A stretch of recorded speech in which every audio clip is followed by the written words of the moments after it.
Yeah, that was a really, really entertaining game one here, I have to say. Naventic, they played well, but they didn't play well enough because for some reason, whenever they had a slight advantage going, they were one person up even or two persons up, just eStar turning around.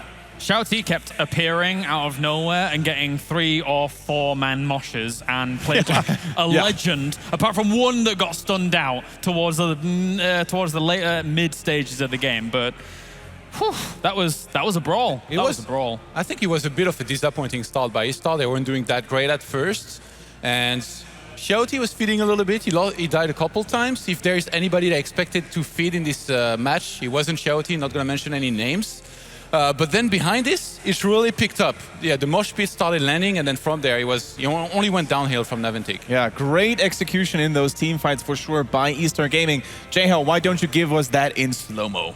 I mean, one of the things that we talked about very early on, let's go ahead and pause this real quick. I mean, this is the part where we talked about what Naventic has to do. You see they have a bit of a barrier around there for their team, and in deep is ETC. Now watch, we'll go ahead and put this a little bit slower here. You can see they all instantly dive directly onto ETC, keep Morales protected, and that was the name of the game. You can see they were able to turn the fight, take down ETC, and that worked out very well early on. You guys talked about it. Early on in the game, things look good. That's really all we're going to get from that draft. That replay, they do tend to follow up. They are going to get an Uther kill at the back end of this. So you can see the minute they got that, they tried to be aggressive. And that's exactly what Kendrick was just talking about, is that when it came time, you're going to see up here one more time, they're going to get that next kill. But when they had that advantage, they like to be even more aggressive, sometimes to a fault. Early on, it worked. But later in the game is when it really started to turn against them. But over and over again, Morales was the name of the game for them to try and keep alive. Definitely. And I mean, Kenma did a fairly good job. He didn't get killed too often, as you mentioned in the early game. He was keeping his teammates alive. But in the end, the cookie crumbled, Kalaris. It felt like some of those earlier engagements that they had, the earlier kills that Naventic got, they didn't quite know how to capitalize or exploit on some of them. Yes, they got, like, I think it was the 2 first Immortals or something to that degree or something, but like the Tyrael kill to the top, for example, which was just running away for a while. After that one, they didn't really get much off of it. He kited them for so long that they weren't able to do much with it. And then there was 1 or 2 kills towards the middle as well, where they didn't quite know where to go from there, as it were. Yeah, I mean, once again, the replay is ready, J-Hell, and this time it's probably going to swing around in the other direction quite heavily. Yes. Now, let's just stop right here and take a look at all that's going on. Now, instantly, Sylvanas got caught out during the rotation down. She's going to get deleted, but here's where things really start to have fun. Let's go ahead and move this forward. In the middle of all that, I want to highlight Kenma is right there on Morales, and then you're going to see a little bit of sneak out. You can see Kenma is going to go ahead and dip out, but more importantly, Big Impact says, wait a minute, buddy, wait for me, wait for me. They're going to go ahead and land there safely. Now, we do have the Sanctification used. Things start to look good. Zuna trying to rotate out, Fan trying to rotate out, and bam, a huge 3-person gravity lapse lands, and everything looks good. Big Impact somehow still alive, and then you can see the turn here. Fan going in. They take down a second member. Everything's looking good. They'll take it down here in just a minute. Everything's looking really good, as we're going to see down here at the bottom, singling out NCCCC. Now, let's pause it. Okay, this is exactly what we talked about, guys. 2 people are dead on the side of eStar here, and everything looks really good. Now, let's slow-mo this forward just a little bit and focus back here on Tiger and focus right here at this very moment. And we see the mosh pit slide up, as we talked about time and time again. The D-shield onto Greymane. Everybody is under the effect of mosh pit. Kenma trying to do anything that he can to keep up the heals, but it's too little too late. They got aggressive. They tried to finish it off, and things just didn't turn out. And that was one of the most epic mosh pits I think we'll see outside of that 4-man from the game before, from eStar. I think they're pretty good on ETC, guys. So there's few heroes, or multiple heroes actually, that Naventic wants to ban away. Unfortunately, they can't ban them all away, but I think that ETC and that Greymane is something they do not want to face again. No, I think so. I think even like there was a moment towards the, I mean, that wasn't the losing moment for that game for them, but one thing that really stood out to me was Tumi Sylvanas, when he actually flanked around, because he knew the medevac was coming out from Morales to try and escape with 1 member, and then there was a second member as well. And he flanked around with Sylvanas to get those 2 pickups just before they then got that Immortal to push for the win. If those 2 people hadn't died, Naventic could have still survived during that game. So Tumi Sylvanas, so sick. All right. right, let's see what Battleground number 2 has in store for us. Of course, everything is on the line for Team Naventic. One more loss and they are a goner. And it is going to be Infernal Shrines. A map that isn't usually as aggressive in the early stages of the game, but certainly a map that favors aggression towards the later stages of the game, Todd. Absolutely, and draft-wise, it's going to be very interesting here as well. I see J-House smiling at me. Like, I feel like we're thinking the same, right? All the same heroes just popped up in our heads. Guys like, Zul gonna be really scary here. Yeah. Kerrigan? Naventic's Kerrigan. I mean, they have to try it. I think. That was their best showing of the day when they played Infernal Shrines earlier in Kerrigan. And the thing is, it was in an earlier match. I mean, we saw Kerrigan banned out. Is it going to be something that comes up again? I think he gets banned out in second rotation. I don't know if they'll let it through, like eStar. I mean, come on. Like, if you see it like that, and it's almost like almost a pocket strap for them to go forwards with. eStar are pretty good with Kerrigan themselves, by the way, too. Well, Azul first ban, no surprise. Illidan on the way. Yeah, pretty much, most likely. I mean, when TVs burn an image into the, like... I mean, especially if you are in the shoes of eStar Gaming, you don't just want to lose to a funky Illidan comp. Yes. Oh, okay. But you give up Kael'thas, who is so valuable on this map. Yeah, but I To don't... eStar. I don't want to... the Greymane for them. Yeah, I don't want to give them Greymane anymore. It's the lesser of two evils. I mean, Greymane is going to take out your Kael'thas. Can your Greymane take out their Kael'thas? Get him. So, eStar Gaming has the chance to pick up ETC once again, because we know that they are ever so deadly on that specific warrior. And as you mentioned, KT is once again ready for the taking. The biggest thing that I take away from all of these games is that there's always going to be something you have to take away. Whether it's going to be a Greymane, whether it's going to be a Kael'thas, whether it's going to be a support, whether it's going to be a warrior. I honestly feel that the biggest impact that has happened to Naventic is the fact that... I see what you did there. I didn't mean to do that, but it did happen. But the biggest thing is that the Asians, they choke off the supports. It's something that we see from the Asian region, whether it's in China, whether it's in Korea. They choke it off, and you can see that seems to be affecting it. Forced them into a Morales pick, which can sometimes be very, very fragile, and I feel that they had to do way too much to protect her last game. All right. So, I agree on that, J-Ho. I don't think we're going to see Lota Morales again, unless, of course, we have some crazy second bans on supports and some potential picking away here, of course, for eStar Gaming. NC loves to take people to prom and make them dance, so it's going to be another ETC pickup here for eStar. Not particularly surprised. They've got their heroes that they love. They played a lot of Rhaegar, but still showed a very good game with Uther actually last game. Is this an opportunity? I mean, I feel like they almost need to go Kael'thas, but at the same time, by picking up ETC, they're not able to pick up their early support. Instead, false then. All right. Kael'thas Rhaegar or Kael'thas Uther? No, neither. Interesting. I mean, Kael'thas and Muradin sound pretty good against ETC, right? To try and prevent the mosh pit to land big time. I love that false step pickup, to be honest, but because not only does he add a lot of damage and goal mobility, but by the same token, you take away one of the biggest counters to mosh pit. However, the second ban, once again, coming out here from eStar Gaming. Oracle and Jay Howe predicted the choke of this, and it's going to come to fruition once again.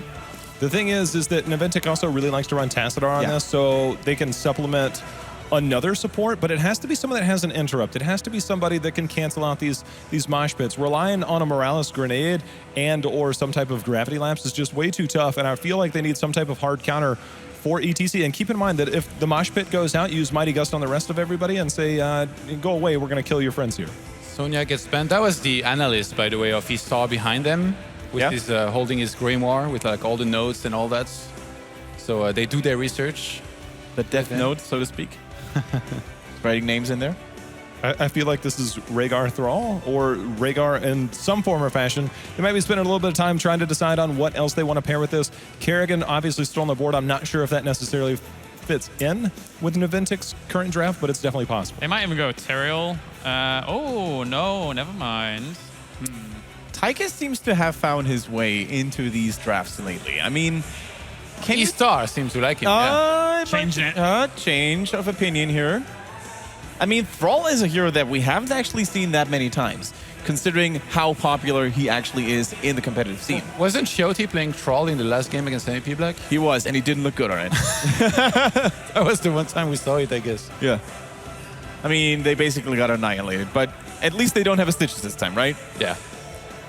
Naventic, they still have to pick a healer there. Is it obvious who they go for? I mean, I feel like Malfurion, Kappa? Karazim has... It's either going to be Right-Wing Tassadar or Karazim and some other type. I mean, or Zeratul? I'm not... I like this, to be honest, because you mentioned a scenario where people got moshed and then gusted away. The Zeratul Void Prism buys enough time for these gusted away people to come back. So it's a nice tool to buy your team time when they get caught in a bad way. But you don't always want to use Void Prison as a defensive. No. I think it puts control back in their favor if they go that way. Like, they got to go up against the Moshin for... Finally. Finally. Are we going to see a double warrior from Naventic finally? I would really, really like that. I would really like if they go Arthas right now. I think it's great on the shrines. I think it would be good for them in a team fight. They do it. eStar almost picked Tychus earlier. Then do they go back into that here? Then as their last pick? Because they have a reactionary pick here down the line coming up. Definitely a possibility there, Todd. I agree. I'm running into this situation again where I really like Naventic's draft and I want to predict them, but I don't know if I should. If Sonya wasn't... Are you surprised that they banned Sonya?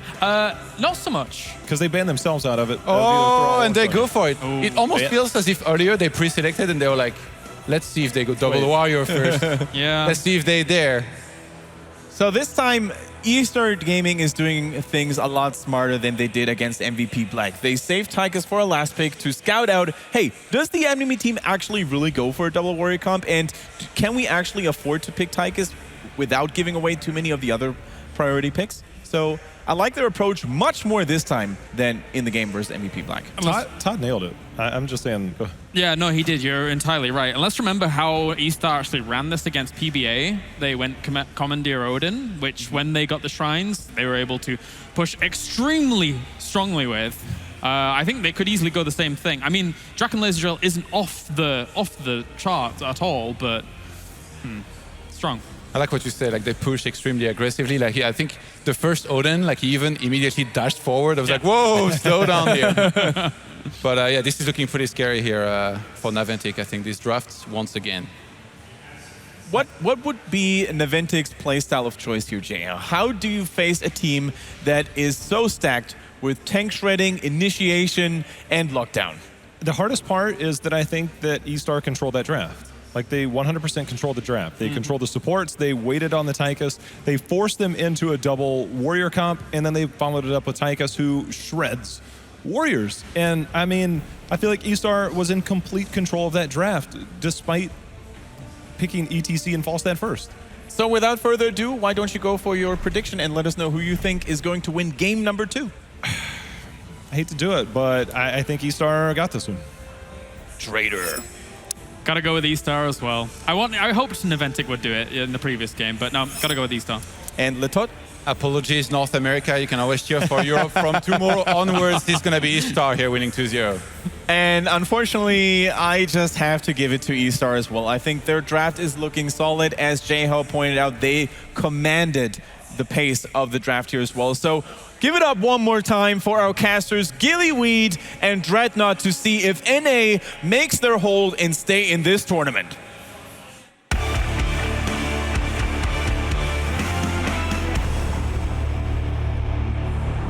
Hi friends, we are back for game number 2 between Naventic and eStar. And Dread, are you happier with Naventic's drafts this time around?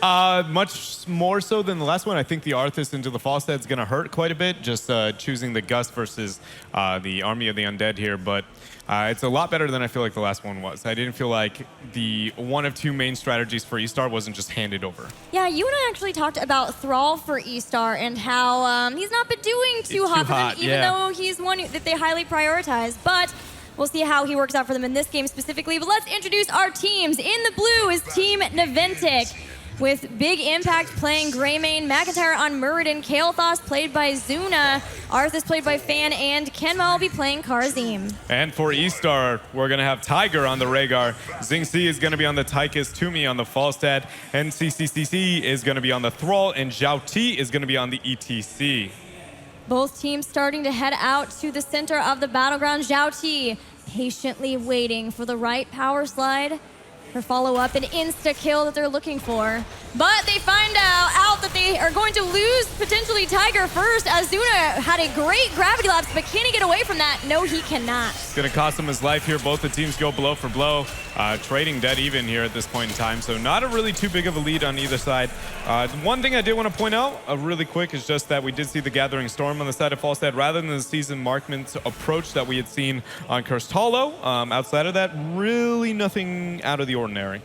Yeah, likely trying to make sure that he can... Well, it's pretty easy to stack those up when you know that you're going to be throwing them out at the shrines. Usually you can hit quite a few people with that, and then later on be able to do a lot more damage with it. Zhao T with the body blocks on Kenma. He Radiant dashes to his teammate, but Tiger will make sure... Tiger the tank. Yeah. Tank Rhaegar. Yeah, and actually the positioning there, nobody getting it far enough away quick enough to give him a double dash. He should have been able to survive that situation, but the coordination a little bit sloppy there on the side of Naventic here. So they do get 1 kill advantage over their opponents here. Zuna now posturing on the upper half of the map, abusing the Fog of War, so hopefully they can see. He actually revealed himself right there. I don't know if Insky got to see it. Yeah, Nitro is trying to make sure that he plays pretty safely, knowing that some rotations are coming in. Normally, you love having him in the solo lane, but of course not seeing everybody on the map. He's baiting them in, maybe. McIntyre actually catches what maybe was eStar trying to counterbait. But now it's a 4 versus 3. They missed 2 of their CCs. This is not going to be good for Naventic. Zuna's going to be going down. Fan's getting body blocked already. And I don't think Kemma's going to change the tides. Great Howling Blast, 4-man to try and keep him alive. But it, of course, our one and only Tiger the Tank. Okay, so Fan at least gets away from Tiger the Tank this time. But he will use Pharaoh Lunge on Big Impact instead. Shrines will be starting very soon, and it looks like it is the one in the bottom. Both teams about to get level 4. It's already here for eStar and Team Naventic. Just trying to make sure that they have that before they get into the potential fight again, which does let eStar set up a little bit faster on that shrine. Yeah, it's a significant lead here on the Skeletal Defenders, already having 15 over their opponents. Already going to be missing the Stormbolt as well, so they're sitting pretty when it comes to this first shrine. Keep in mind, though, the Kilthos does have a decent amount of wave clear. Arthas doesn't do too well, neither does Greymane, so we need to see Naventic be aggressive if they're going to have any shot. Well, they're going for a Gravity Lapse on Zhao T. He's still being body blocked away from the team, but in the bottom lane, Toomey and Tiger were bringing down Fan. So they're going to make Arthas go back and tap the well, and this is time that they can push onto the shrine once again. Yeah, I think the main problem there is we need to see Fan and Zuna on the same area. McIntyre as well. Everybody needs to be on the same target. And Zing C missing the CC there as well. Gilly, this is not pretty. Zuna's already falling down. Now, the Gravity Lapse did not connect, and that means they've lost Kael'thas, and with that, also the Frozen Punisher, the first Punisher of the game.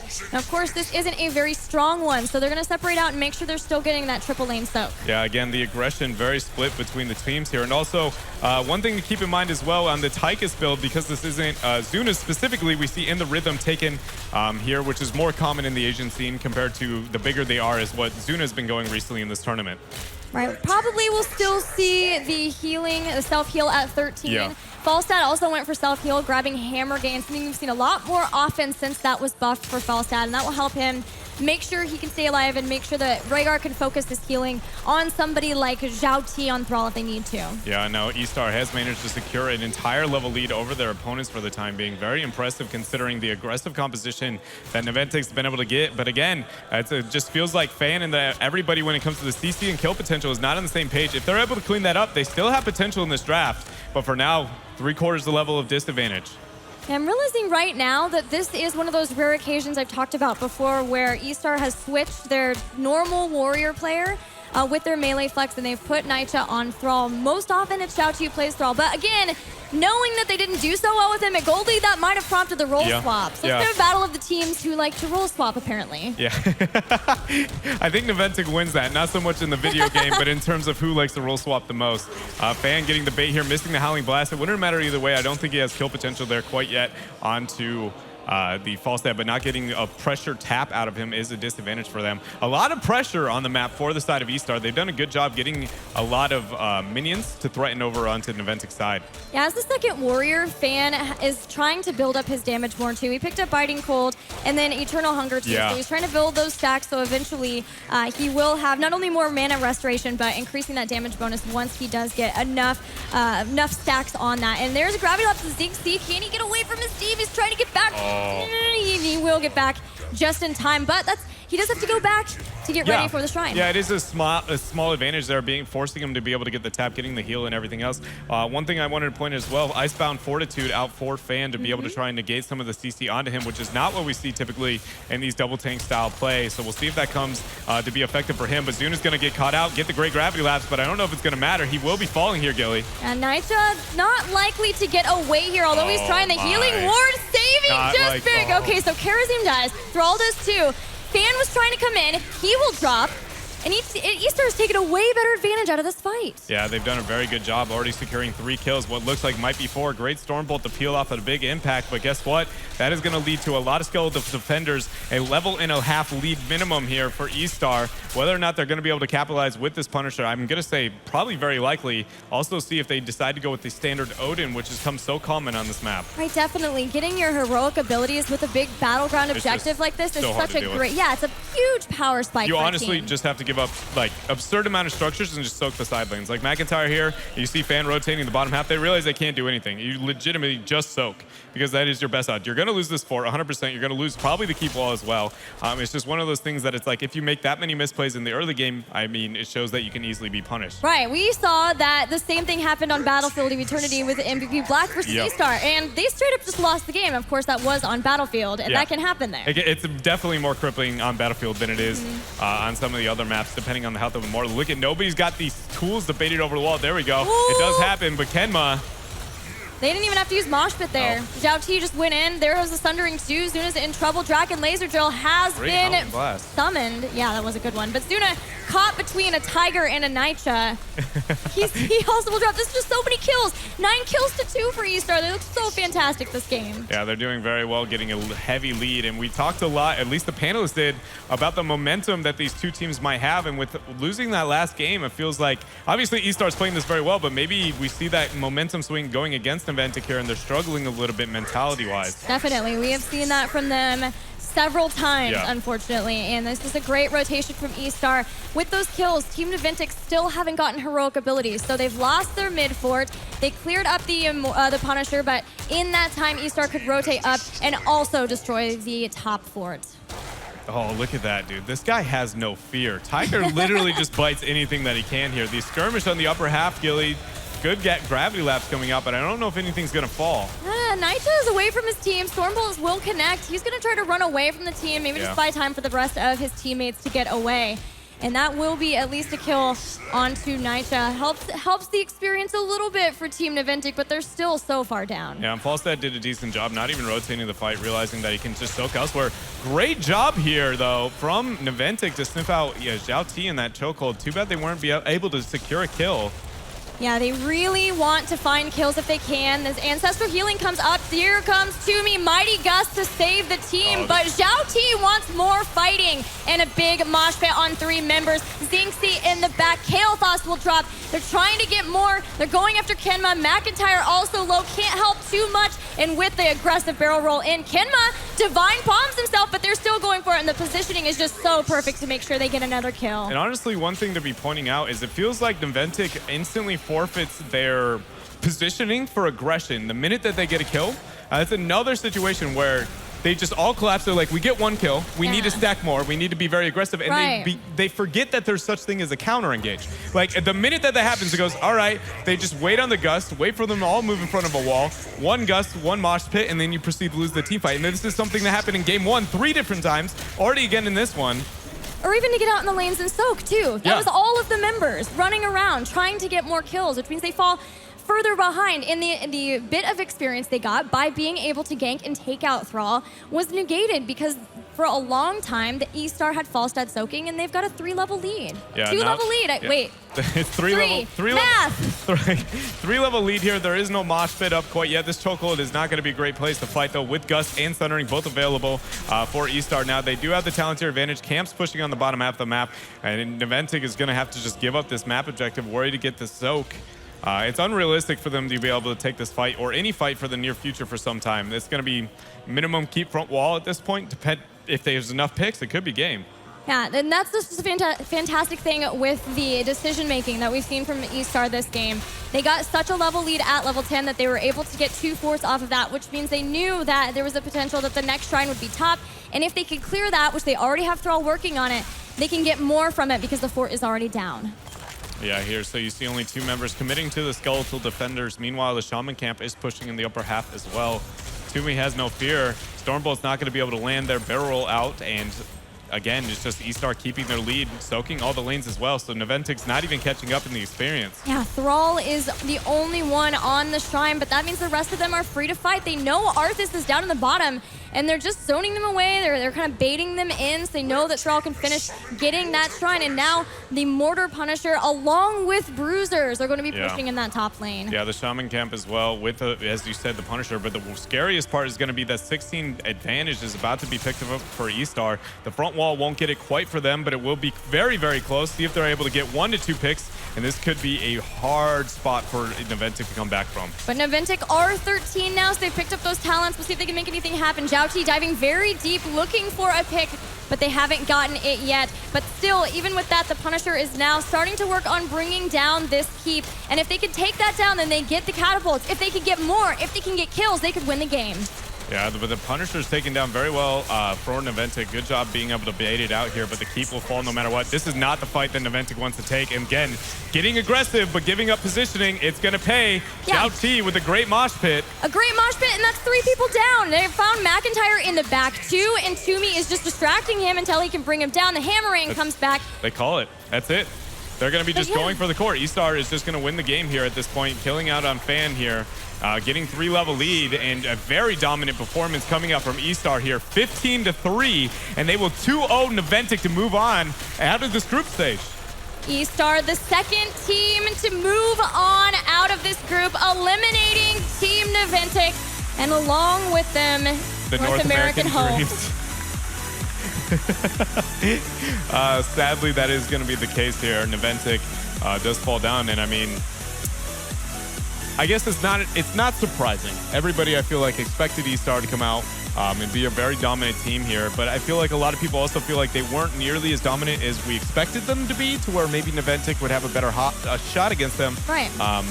And I just really feel like it almost felt lack of studying, underestimating their opponents in some way, shape, or form when it came to the side of Naventic. Yeah, and especially you and I talked about those compositions, especially the Tyrael Uther Greymane composition. Yeah. It's one that we have seen from them so much. Over and over. Versus multiple teams. Yes. X team, MVP Black, to the point that MVP Black would see Greymane Uther and just ban Tyrael. They're like, no thank you, we're not going to deal with that composition again. And having to deal with that is just so brutal, but that will be it. eStar gets to move on. Team Naventic falls out, but we have a whole nother group tomorrow. But for now, analysts, what did you think of that game?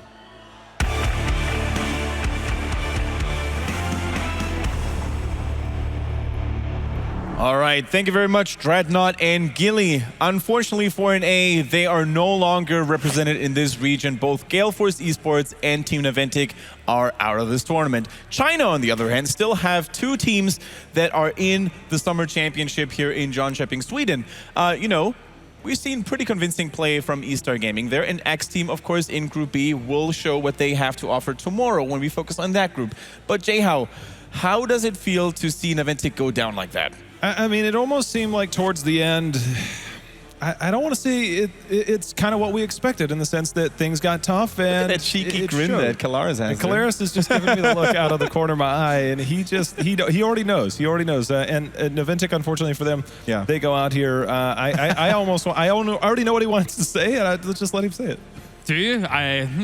Okay. Masterclass by eStar. Masterclass. Like, just the way in which they are executing in that game. Who can fault them in terms of them advancing on? Like, every single time, it seems like every single mosh pit is just on point. Even though some of them are interrupted, still they keep coming. Still they're able to catch 3 people minimum and keep going. The legend grows. And you also gotta drop the question to Naventic, why didn't they ever ban one of those ETCs early on? I mean, we even mentioned that also maybe an Uther or Tyrael would have made sense. But what makes even more sense now is that Jayhao shows you replay number 1. I mean, this right here, let's just... let's pause this, okay? Let's talk about the implications. Level 10 versus level 9, okay? Kenma's right here. The Punisher right here. What you need to look at is the tiny little health that this wall has. Now, as soon as this goes down, watch for ETC. He doesn't even need a mosh pit. As soon as this breaks, the Punisher comes in, boop, down comes ETC. He gets it, lands it perfectly. Down goes Kenma. And it was just perfect execution. There was no hesitation. And now watch, even better. Slow-mo it here for me real quick. Thrall comes in with a beautiful Sun Ray, isolates this, but it gets even better. Now, one thing we don't see, let's just pause it real quick so we can appreciate the beauty of this. This is something that we've seen time and time again. If we look at the bottom right, we see Tiger rotating down. We talk about his aggressive positioning all the time. Now let's roll it forward. Watch what he does. This is perfect execution once again. He's going to hole up right here because he knows Zuna only has one out. He goes, he's like, wait a minute. And now Zuna has nowhere to go. He traps him. Beautiful play all the way around. From top to bottom, he already rotated down to try and make that happen. Zuna goes down there. Just, again, on-point execution here from eStar. Now, on the one hand, of course, it is a cheeky day if you are Kalaris or Todd to see Naventic fall. But on the other hand, it is a very sad day for the Western community because, once again, one of the strongest teams in the Western Hemisphere is no longer in the tournament. So it is now on Europe to show that the West still has what it takes. However, eStar Gaming was a very tough opponent, and I'm sure that not many teams could have actually stood against them. They're a tough team. I mean, without a shadow of a doubt, we saw them take a game off of MVP Black. How many teams can actually say that? They could have won the series if the drafted in third game had gone a little bit better, I think. But a little bit. That's by the by. All right. Oh, you don't think they could have won with this draft? No. Replay number 2. Jay-How, bring it over. I mean, this, again, speaks to the play. And instantly, I want to focus on this. Now, and let's slow it down. We're going to see the gravity lapse land. But already, we see the ancestral landing. It goes, it heals up, it keeps everybody alive. Now, here it comes. Let's pause it again. We highlighted this earlier. Watch Toomey here at the bottom. He's going to use his Mighty Gust and look exactly the position they're going to be on. They're going to be forced against the wall as we roll this forward just a little bit. And in comes the legend once more. That is ETC. He's going to go ahead and slide up. Now, there is a cleanse that comes out onto Kael'thas, but it's not enough to get him out of the circle. He gets caught at the very end there. The legend of the mosh pits continues to grow, and this is where things really started to fall apart. A 2-level lead continued to spiral out of control for Naventic. They fell there. Again, perfect execution from the support, from the assassins, and from the warriors, all the way around for eStar. And with us now at the panel is Xingxi coming in from eStar Gaming. First of all, congratulations on your victory. And my first question goes to you, and it is, in the previous set against MVP Black, we interviewed Sake, and he said the game that they lost to you was just practice. What do you say against that? 首先恭喜你获得了胜利。那刚才你们在打 MVP 的时候，他们胜利后，他们采访了 Sake， 然后他说他输给你们那一场是他们的热身这样子。那你有什么反应呢？我个人真的很想就是在我们不是有2个队友吗？他们都要退出了嘛，我很想在就我们5个人完整的情况下击败他们一次，所以他真的很想，因为我们没有赢过他们有一次，所以请观众给我们一点力量。Okay, so I really want to beat MVP Black because 2 of my teammates are going to retire soon. From previous interview, they said, and I just really want my team to beat MVP Black at least once. So fans, please give us your support. All right, that's definitely achievement worth striving for. Now, let's go on and talk a little bit more about this very last series against Naventic. Naventic, they did go down 0-2, but do you have some respect for the North American teams? Do you think they put up a good fight? 你觉得刚刚的对手打得好吗？他的应付你们应付得好吗？跟我们就是刚刚那个，还可以吧。I think they played okay. Okay, that's a very neutral and political way to say it. All right, Todd, I think you had a question for Xingxi. Yeah, so you guys took second in the group here. So you will play the number 1 in Group B. You guys already played against X Team, I'm guessing, a good number of times. I think you beat them the last time you played them. So I want you to theorize if you had to play against one of the European teams in Dignitas or My Insanity, or if you had to play Team Tempest, how do you think it will go against either of these teams, all 3 of these teams? 现在你们已经是你们 A 组的第2名，那你觉得如果后天你会应付的，如果是应付 MYI 这个组或者是 Dignitas， 那因为你之前有跟 X Team 应该是有练习了很多次吧？可是我不懂你有没有跟 MYI 这些澳洲的队伍练习过？那你觉得你会应付的怎么呢？我们会对付的怎么样是吧？我们没有跟他们有过多的训练，但是之前在春季赛的时候，只有在那个时候才跟他们训练过吧。后面，然后他们跟我们训练了一段时间，回到自己的就是国家，就感觉有点变强了很多，就好像跟我们训练过之后，他们就无敌了一样，但是还是被别人干了。Okay, so it's true that we do not have much practice against European teams like My Insanity, but we scrimmed against them a lot during the Spring Championship, and we realized that after they went back to their own countries, they became a lot stronger. So maybe our practice has made them stronger, but still we will defeat them. All right, cool. Thank you very much for that interview, Sing Si, and good luck on your quest to defeat MVP Black at least once before this tournament ends. And with that being said, guys, we're now going to take a look at the updated bracket here from Group A in this second group stage, which is, of course, ever so important in making it all the way to the playoffs. We now see MVP Black in the top seed, so to speak, and, of course, also eStar Gaming, who have made their way over defeating Naventic. That, of course, means that PBA and Naventic are no longer part of the Heroes of the Storm Summer Championship. A little bit sad, but yeah, we have to endure it, I guess. Welcome back. Hi. Oh, that was quick, James. I just, had to pop away. All right, cool. And without further ado, I think we can also take a look at the updated group situation that we find ourselves in. As we have previously mentioned, eStar Gaming MVP Black, they are good to go, they are looking strong, and they have made it to the playoffs.